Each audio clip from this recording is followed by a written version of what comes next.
இந்த கிரேவிக்கு வந்து நிறைய ஐட்டம் வந்து தேவை பிடிக்காது. நம்ம வீட்டில் இருக்கிற வெங்காயம் தக்காளி வச்சு இது சூப்பரா பண்ணிடலாம். நம்ம ஈஸியாவும் பண்ணிடலாம். வாங்க எப்படி பண்றதுன்னு பார்க்கலாம். ஆனியன் கிரேவி டேபிள் ஸ்பூன் எண்ணெய் எடுத்துக்கிறோம். டீஸ்பூன்னா 4 எடுத்துக்காங்க, டேபிள் ஸ்பூன்னா 2 சேர்த்துக்கலாம். நம்ம வந்து கடுகு சேர்த்துக்கலாம். கடுகு வந்து 1/2 டீஸ்பூனு. இந்த மாதிரி சிலியணும், இல்லைன்னா வாய்க்கு எடுத்துக்குள்ள கசப்படிக்கும் கடுகு. பாருங்க, இப்ப நான் வந்து 1/2 டீஸ்பூன் சீரகம் எடுத்துக்கிறோம், அதையும் சேர்த்துக்கலாம். அதுவும் நல்லா சிலிட்டும். அதுக்கப்புறமா ஒரு 3 பச்சை மிளகா சீரகா நறுக்கி வச்சுருக்கிறது எப்படி சேர்த்துக்கலாம். அதுக்கப்புறமா துருவன இஞ்சி ஒரு 1/2 துண்டு, அது துருவி வச்சுருக்கிறது இது அதையும் சேர்த்துக்கலாம். அதுக்கப்புறமா 2 கொத்து கருவேப்பிலை, இந்த மாதிரி ஃப்ரெஷ்ஷாக இருக்கிற கருவேப்பிலை சேர்த்துக்கலாம். பாருங்க சேர்த்துட்டு அதுக்கப்புறமா நான் ஒரு 3 வெங்காயம் கட் பண்ணி வச்சுருக்கிறோம். 3 வெங்காயம் இந்த மாதிரி கொஞ்சம் தப்பமாக கட் பண்ணிக்கலாம். ஆனியன் கிரேவியா, ஆனியன் கொஜ்ஜி. பாருங்க இப்போ இது சேர்த்துக்கலாம். இது சேர்த்துட்டு இது கொஞ்சம் நல்லா விரும்பணும்.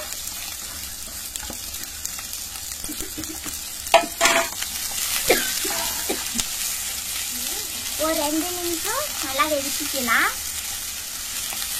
கொஞ்சோண்டு உப்பு சேர்த்துக்கலாம். இது வந்து நல்லா சீக்கிரம் நம்ம ஆனியன் வந்து ஃப்ரை ஆகும் இல்லையா, அதுக்கோசரம் தான். ஸ்டவ் வந்து ஒரு ஐஸ் ஃப்ளேம்ல ஒரு 3 நிமிஷம் நல்லா வெதும்பட்டும். அதுக்கப்புறமா நம்ம ஸ்லோ பண்ணிக்கலாம். கொஞ்சம் ஸ்லோ பண்ணிக்கலாம். நான் ஸ்லோ பண்ணிக்கிறேன். வெங்காயம் இவ்வளோ வெதும்பனா போதும், ரொம்ப ப்ரௌனாக வருது வேணாம். இவ்வளோ வெதும்பனுக்குள்ள நம்ம வந்து மஞ்சள் தூள் நான் ஒரு 1/4 டீஸ்பூன் எடுத்து வச்சுக்கிறோம், அதையும் நம்ம சேர்த்துக்கலாம். சேர்த்துட்டு அதுக்கப்புறமா பெருங்காயம், அது ஒரு 1/4 ஸ்பூனு பெருங்காயம் சேர்த்துக்கலாம். அதுக்கப்புறம் உப்பு 1/2 ஸ்பூன் எடுத்து வச்சுக்கணும், அப்பயே கொஞ்சம் சேர்த்துக்கணும் இல்லையா. இப்போ மீதிட்டெல்லாம் சேர்த்துக்கலாம். நீங்கள் உங்கள் உப்பு எவ்வளோ வேணுமோ அவ்வளோ எடுத்துக்காங்க, டேஸ்ட்டுக்கு ஏற்ற மாதிரி. இப்போ இது நல்லா கொஞ்சம் மிக்ஸ் பண்ணிக்கலாம். அதுக்கப்புறமா நல்லா பழுத்த தக்காளி 1 எடுத்து வச்சுக்கிறோம், 1 சேர்த்துக்கலாம். பாருங்க ஐஸ் ஃப்ளேம்ல ஒரு 2-3 நிமிஷம் நல்லா வெடிச்சிக்கலாம். நம்ம நல்லா வெடின்னு கட்டத்தில் வீட்டில் இருக்கிற சாம்பார் பொடி இல்லை குழம்பு பொடி எதுனாலையும் ஒரு ஸ்பூன் எடுத்துக்காங்க, டீஸ்பூனு. அதுக்கப்புறமா தனியா தூள் ஒரு 1/2 டீஸ்பூனு சேர்த்துட்டு மிக்ஸ் பண்ணிக்கலாம். மிக்ஸ் பண்ணிட்டு 1 கிளாஸ் தண்ணி சேர்த்துக்கலாம். பாருங்க 1 கிளாஸ் தண்ணி சேர்த்துட்டு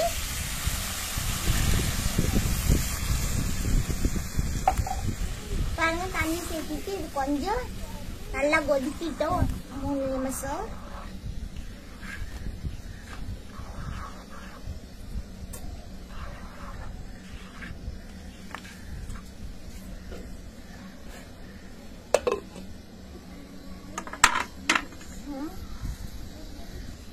பாருங்க நண்பரே, இது வந்து கொச்சிங்குது. இப்ப நம்ம அதுப்புட்டுக்குள்ள இப்போ வந்து நான் வந்து 1 டேபிள் ஸ்பூன் கடலை மாவு எடுத்துக்கிறோம். டீஸ்பூனா 2 எடுத்துக்காங்க, டேபிள் ஸ்பூன்னா 1 ஸ்பூன் எடுத்துக்காங்க.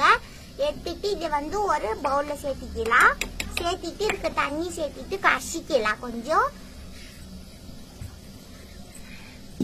பாருங்க இப்படி நல்லா நம்ம ஒரு விரல நல்லா மிக்ஸ் பண்ணிக்கலாம். கட்டி இல்லாம நல்லா மிக்ஸ் பண்ணிக்கலாம். நம்ம பாருங்க கட்டில நல்லா மிக்ஸ் பண்ணிட்டுங்க.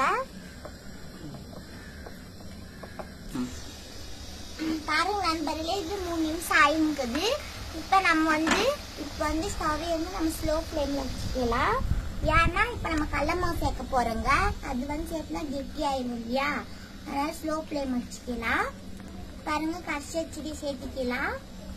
சேர்த்து வச்சுட்டு இது நல்லா மிக்ஸ் பண்ணி கொடுங்க. மிக்ஸ் பண்ணி கொடுத்தது பாருங்க சேர்த்தோன்னே கிரேவி எவ்வளவு கெட்டி ஆகுது.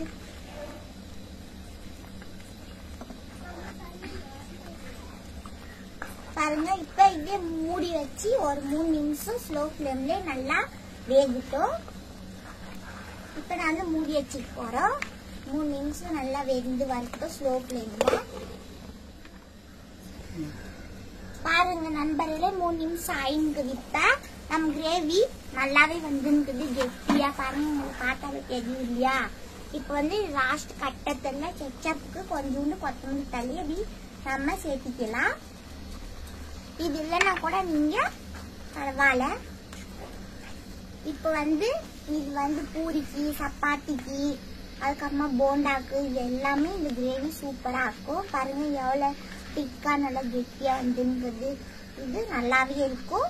பாருங்க இப்ப பூரி வந்து எப்படி பண்றதுன்ட்டு புசு புசுன்ட்டு நான் லிங்க் கொடுத்துன்னு அதுல போய் நீங்க பாத்துக்காங்க. இந்த கிரேவிக்கு வந்து நிறைய ஐட்டம் வந்து தேவை பிடிக்காது. நம்ம வீட்டுல இருக்கிற வெங்காயம் தக்காளி வச்சு இது சூப்பரா பண்ணிடலாம். நம்ம ஈஸியாவும் பண்ணிடலாம். நீங்களும் இந்த மாதிரி ட்ரை பண்ணுங்க. பாருங்க இந்த கிரேவி நல்லா வந்து உங்களுக்கு கெட்டியா உங்களுக்கே பார்த்தா தெரியும் இல்லையா. டேஸ்ட் நல்லாவே தீது, சூப்பரா தீது. இது வந்து எல்லாத்துக்குமே மேட்ச் ஆகும்.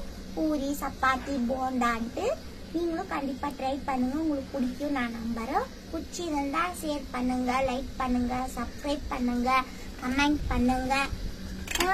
இப்ப நான் வந்து மூடி வச்சு ஸ்டவ் ஆஃப் பண்ணியாச்சு. சூப்பரா ரெடி ஆயிடுச்சு. இப்ப நான் வந்து உங்களிடம் வந்து விடை பெற்றுக் கொள்கிறேன். நன்றி, வணக்கம்.